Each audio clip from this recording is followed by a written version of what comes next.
Il reprend du Sofiane Pamar, grand pianiste lillois.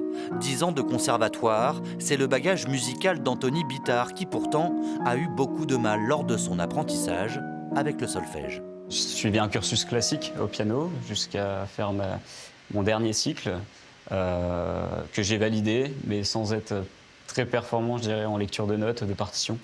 Et j'avais beaucoup de mal avec le solfège. Et c'est il y a 5 ans que le jeune ingénieur a eu cette idée, concevoir un système lumineux intelligent à apposer au-dessus des touches du piano. Donc là, ce qui est intéressant, c'est qu'on va avoir la main droite en vert et la main gauche en bleu pour avoir un premier aperçu du morceau qui va être travaillé. Le clavier est connecté à une application et permet à un débutant d'aller chercher les bonnes notes grâce à ces LED colorés qui le guident et donc sans aucune partition. L'objectif, c'est pas de proscrire la théorie musicale. Si on arrive en fait à lui faire apprécier l'instrument dès ses premiers mois d'utilisation, on a tout gagné. Je dirais que c'est vraiment la mission, c'est d'apprendre le piano en s'amusant et voilà, de créer cette première interface avec l'instrument. La petite start-up qui compte 4 salariés travaille quotidiennement sur l'application pour améliorer ses fonctionnalités Si tu peux afficher la difficulté comme ça, avec une notation de 1 à 5. grâce aux idées remontées par les utilisateurs. Par exemple, récemment, l'ajout de l'option afficher les erreurs pour afficher en rouge les fautes que fait l'utilisateur pendant son jeu.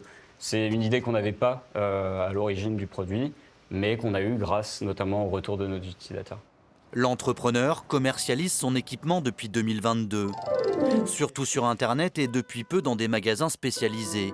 Pas facile encore de convaincre les écoles de musique, très à cheval sur la théorie.